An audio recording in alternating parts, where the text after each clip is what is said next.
গ্রেপ্তার হলেন এক্সিম ব্যাংকের সাবেক চেয়ারম্যান নজরুল ইসলাম এবং সাবেক এমপি একরামুল ও সালাম মুশিরি। উপদেষ্টাদের আয় ও সম্পদের হিসাব দিতে হবে, নীতিমালা জারি।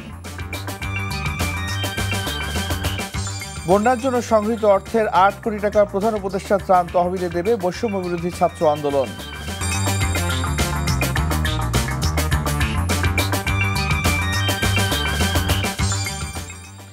আসসালামু আলাইকুম, রাইসুল হক চৌধুরী স্বাগত জানাচ্ছি এনটিভির মধ্যরাতের খবরে। ক্রাউন সেভেন শিরোনাম দেখছিলেন, এবার পুরো খবর। এক্সিম ব্যাংকের সাবেক চেয়ারম্যান নজরুল ইসলাম মজুমদারকে গ্রেপ্তার করেছে আইনশৃঙ্খলা বাহিনী। মঙ্গলবার রাতে রাজধানীর গুলশান থেকে তাকে গ্রেপ্তার করা হয়। তিনি প্রায় 1.5 দশক ধরে বেসরকারি ব্যাংকের উদ্যোক্তাদের সংগঠন Bangladesh association of banks BAB সভাপতির দায়িত্বে আছেন। আমানতকারী ও ব্যাংকের স্বার্থ রক্ষায় কেন্দ্রীয় ব্যাংক গত 29 অগস্ট এক্সিম ব্যাংকের চেয়ারম্যান পদ থেকে নজরুল ইসলাম মজুমদারকে সরিয়ে দেয়। এর আগে গত 25 অগস্ট তার এবং তার পরিবারের সদস্যদের ব্যাংক হিসাব স্থগিতের নির্দেশ দেয় বাংলাদেশ ব্যাংকের আর্থিক গোয়েন্দা বিভাগ BFIU। নোয়াখালী 4 সদর ও সুবর্ণচর আসনের সাবেক সংসদ সদস্য ও জেলা আওয়ামী লীগের সাবেক সাধারণ সম্পাদক মোহাম্মদ একরামুল করিম চৌধুরীকে গ্রেপ্তার করেছে র্যাব। এ সময় তার কাছ থেকে 26,200 মার্কিন ডলার, 2,100 সিঙ্গাপুরের মুদ্রা ও বাংলাদেশি 10 লাখ টাকা উদ্ধার করা হয়েছে। মঙ্গলবার রাতে চট্টগ্রামের খুলশী এলাকার একটি বাসা থেকে গ্রেপ্তার করা হয় একরামুল করিমকে। র্যাব জানায়, আওয়ামী লীগ সরকার পতনের পর থেকে আত্মগোপনে ছিলেন তিনি। অভিযোগ রয়েছে, টানা 4 বারের সাবেক এই সংসদ সদস্য অনিয়ম দুর্নীতি করে বিপুল অর্থ সম্পদের মালিক হয়েছেন। এছাড়া নোয়াখালীতে 2013 সালে বিএনপি জামায়াতের আন্দোলনে আওয়ামী লীগ নেতাকর্মীদের হামলায় এক ট্রাক শ্রমিক নিহতের ঘটনায় সম্প্রতি একরামুল করিম চৌধুরী সহ আওয়ামী লীগের 53 নেতাকর্মীর বিরুদ্ধে স্থানীয় থানায় মামলা করা হয়। অন্তর্বর্তী সরকারের উপদেষ্টা এবং সমমর্যাদা সম্পন্ন ব্যক্তিদের আয় ও সম্পদ বিবরণী প্রকাশের নীতিমালা 2024 জারি করা হয়েছে। এখন থেকে অন্তর্বর্তী সরকারের উপদেষ্টা এবং সমমর্যাদা সম্পন্ন ব্যক্তিদেরও আয় ও সম্পদ বিবরণী জমা দিতে হবে। তাদের স্ত্রী বা স্বামীর পৃথক আয় থাকলে তার বিবরণীও জমা দিতে হবে। মঙ্গলবার মন্ত্রিপরিষদ বিভাগ থেকে এই নীতিমালা জারি করা হয়। এতে বলা হয়, অন্তর্বর্তী সরকারের উপদেষ্টা এবং সমমর্যাদা সম্পন্ন ব্যক্তি যারা সরকার অথবা প্রজাতন্ত্রের কর্মে নিযুক্ত আছেন তারা প্রতি বছর আয়কর রিটার্ন জমা দেওয়ার সর্বশেষ তারিখের পরবর্তী 15 কর্মদিবসের মধ্যে মন্ত্রিপরিষদ বিভাগের মাধ্যমে প্রধান উপদেষ্টার কাছে তাদের আয় ও সম্পদ বিবরণী জমা দিবেন। তাদের স্ত্রী বা স্বামীর পৃথক আয় থাকলে সেই আয় ও সম্পদ তার বিবরণীও প্রধান উপদেষ্টার কাছে জমা দিতে হবে। কিভাবে এই বিবরণী দিতে হবে তার একটি ছকও ঠিক করে দেওয়া হয়েছে। আইন অনুযায়ী দেশের সব সরকারি কর্মকর্তা কর্মচারীকে প্রতি বছর 31 ডিসেম্বরের মধ্যে সম্পদ বিবরণী দাখিল করার নির্দেশনা আগেই দেওয়া হয়েছিল। তবে এবছর 30 নভেম্বরের মধ্যে তা দাখিল করতে বলা হয়েছে। এটি সব কর্মচারীর জন্যই বাধ্যতামূলক। গার্মেন্টস শিল্পে অস্থিরতা সৃষ্টি পতিত স্বৈরাচারের সুবিধাভোগী মালিকদের পরিকল্পিত চক্রান্ত বলে অভিযোগ করেছেন বিএনপি নেতারা। তারা বলেন, বিগত 15 বছর ফ্যাসিবাদী শক্তি দেশকে জঙ্গি রাষ্ট্র হিসেবে পশ্চিমা বিশ্বের কাছে পরিচিত করতে চেয়েছিল। মঙ্গলবার রাজধানীতে পৃথক অনুষ্ঠানে তারা এসব কথা বলেন। হাসান মাহমুদের রিপোর্ট। জাতীয়তাবাদী ওলামা দলের প্রতিষ্ঠা বার্ষিক উপলক্ষে দিনব্যাপী কাকরাইল ডিপ্লোমা ইঞ্জিনিয়ার্স ইনস্টিটিউশন মিলনায়তনে অনুষ্ঠিত আলোচনার সমাপনীতে যুক্ত হন বিএনপি নেতারা। গণতন্ত্রের ভিত এখনো শক্তিশালী পূর্ণাঙ্গভাবে আমরা করতে পারি নাই। বিএনপি নেতারা বলেন, আওয়ামী লীগের শাসনামলে সবচেয়ে বেশি নির্যাতিত হয়েছে দেশের আলেম ওলামারা। তারা বলেন, বাংলাদেশকে জঙ্গি রাষ্ট্র হিসেবেও পশ্চিমাদের কাছে পরিচিত করতে চেয়েছিল এই ফ্যাসিবাদী শক্তি। যারা বাংলাদেশের মানুষকে নিজেদের ক্ষমতায় থাকার স্বার্থে মৌলবাদী বলে প্রচার করে বিশ্বের সামনে তুলে ধরে, যারা একটি জাতির কলঙ্ক সৃষ্টি করতে চায়, তাদের উপরে আল্লাহ তাআলার গজব নাযিল। 5ই আগস্টের পরে নতুন করে মৌলবাদী রাষ্ট্র হিসাবে পশ্চিমা বিশ্বের কাছে তুলে ধরার চেষ্টা করা হয়েছিল। বাস্তবতা হচ্ছে এই, তারা পুনরায় ব্যর্থ হচ্ছে। হাসিনাকে, হাসিনার প্রেতাত্মাদেরকে এখনো 2 মাস আগামী 5 তারিখে শেষ হবে।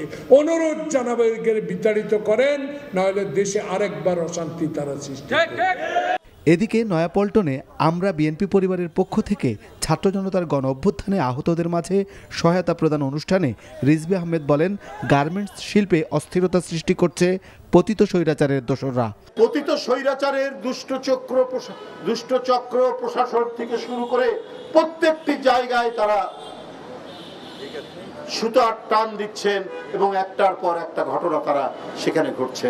ওরা এখন ঘাপটি মেরে থেকে নানাভাবে অন্তর্বর্তীকালীন সরকার এবং তার প্রশাসনকে এবং গণতান্ত্রিক শক্তিকে ব্যাহত করার জন্য, তাদের কাজকর্ম ব্যাহত করার জন্য তারা এইভাবে গোপনে চক্রান্ত ষড়যন্ত্র করে যাচ্ছে। প্রশাসনে থাকা স্বৈরাচারের দোসররাও চক্রান্ত করছে বলে অভিযোগ রিজভী আহমেদের। Hasan Mahmud, NTV news, Dhaka. কমিশনগুলো তাদের সংস্কার প্রস্তাব চূড়ান্ত করার পর নির্বাচনের রোডম্যাপ দেওয়া যাবে, তার আগে রোডম্যাপ ঘোষণা করা সম্ভব নয় বলে জানিয়েছেন পররাষ্ট্র উপদেষ্টা তৌহিদ হোসেন।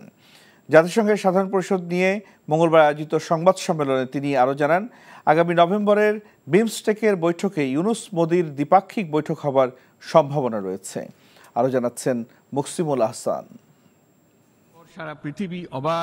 জাতিসংঘের ৭৯তম সাধারণ পরিষদের অধিবেশনে অংশ নিতে গত ২৩ থেকে ২৭ সেপ্টেম্বর প্রধান উপদেষ্টার নিউ ইয়র্ক সফরে ২২টি সভা এবং ২৫টি দ্বিপাক্ষিক বৈঠকের বিস্তারিত তুলে ধরেন পররাষ্ট্র উপদেষ্টা।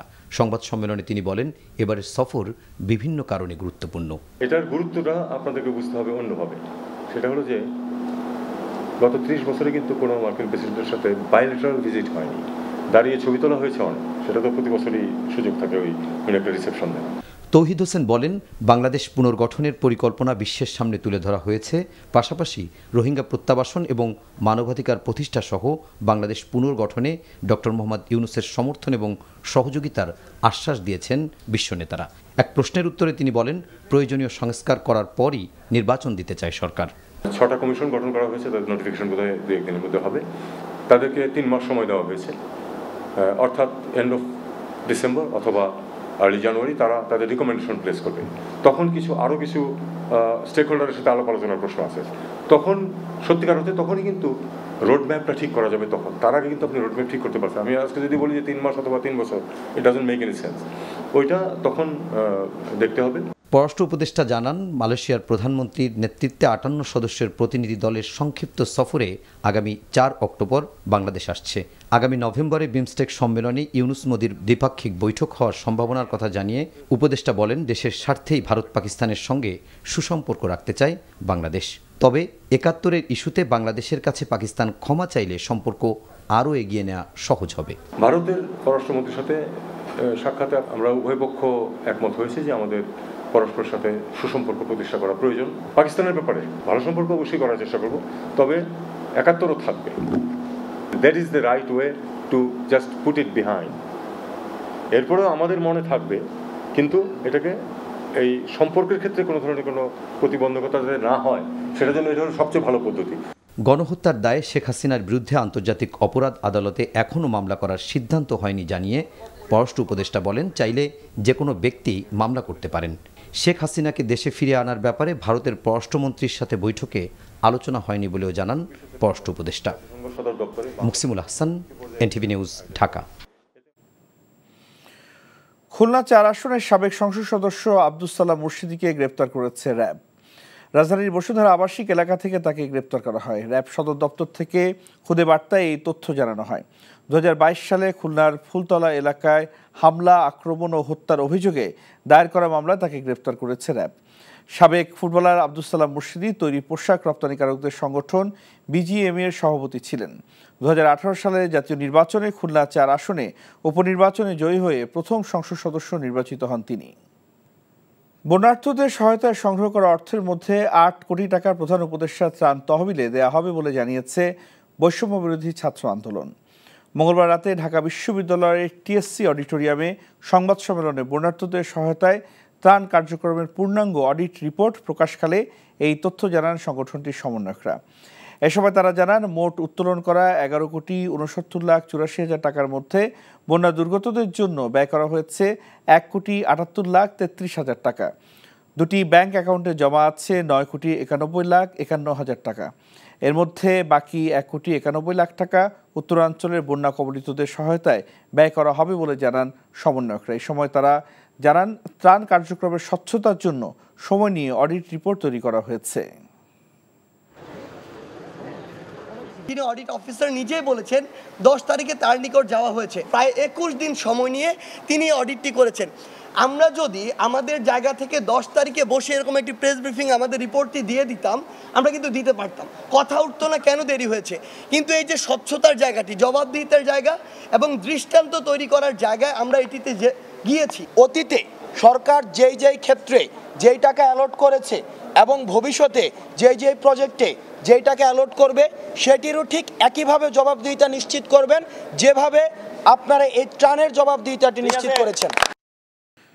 নির্বাচনে কারচুপি ও ভোটের ফলাফল পাল্টে দেওয়ার ঘটনা প্রমাণ হওয়ায় বিএনপি নেতা ডাক্তার শাহাদাত হোসেনকে চট্টগ্রাম সিটি কর্পোরেশনের মেয়র ঘোষণা করেছে আদালত। একই সাথে সাবেক মেয়র রেজাউল করিমকে অবৈধ বলে রায় দিয়েছে আদালত। আগামী 10 দিনের মধ্যে ডাক্তার শাহাদাত হোসেনকে মেয়র হিসেবে গেজেট প্রকাশ করার জন্য নির্দেশ দেওয়া হয়েছে। মঙ্গলবার দুপুরে নির্বাচনী ট্রাইব্যুনাল এবং যুগ্ম জেলা ও দায়রা জজ মোহাম্মদ খায়রুল আমিনের আদালত এই আদেশ দেন। 2021 সালের 24 ফেব্রুয়ারি অনুষ্ঠিত চট্টগ্রাম সিটি কর্পোরেশনের নির্বাচনে কারচুপি ও ফল বাতিলের চেয়ে মামলা করেন বিএনপি নেতা মেয়র প্রার্থী ডাক্তার শাহাদাত হোসেন। মামলার এজাহারে অভিযোগ করা হয় বাদী প্রার্থী হিসেবে ওই নির্বাচনের ভোটের হিসাব চেয়েও পাননি। 3,69,248 ভোট পেয়ে নৌকার প্রার্থী রেজাউল করিম চৌধুরীকে বিজয়ী ঘোষণা করা হয়। বিএনপির প্রার্থী শাহাদাত হোসেনের 52,489 ভোট দেখানো হয়। ঢাকা মহানগর গোয়েন্দা পুলিশের প্রধান কার্যালয়ের বিভিন্ন স্থাপনা পরিদর্শন করেছে আওয়ামী সরকারের সময় আইনশৃঙ্খলা বাহিনীর হাতে গুম হওয়া ব্যক্তিদের সন্ধানে গঠিত তদন্ত কমিশনের সদস্যরা। মঙ্গলবার সকালে মিন্টু রোডে ডিবি কার্যালয়ে যান কমিশনের সদস্যরা। 3 ঘন্টারও বেশি সময় কার্যালয়ে অবস্থান করেন তারা। এ সময় গোয়েন্দা পুলিশের ঊর্ধ্বতন কর্মকর্তাদের সাথে বৈঠকের পাশাপাশি তাদের গোপন বন্দিশালা পরিদর্শন করেন কমিশনের সদস্যরা। পরিদর্শন শেষে কমিশনের সদস্য মানবাধিকার কর্মী নূর খান লিটন সাংবাদিকদের জানান, আওয়ামী সরকারের আমলে আইনশৃঙ্খলা বাহিনী কর্তৃক যাদের জোরপূর্বক অন্যায়ভাবে গুম করা হয়েছে তাদের প্রকৃত ঘটনা বের করতে কাজ করছে কমিশন। তারই ধারাবাহিকতায় গোয়েন্দা কার্যালয় পরিদর্শন করা হয়েছে বলে জানান তিনি।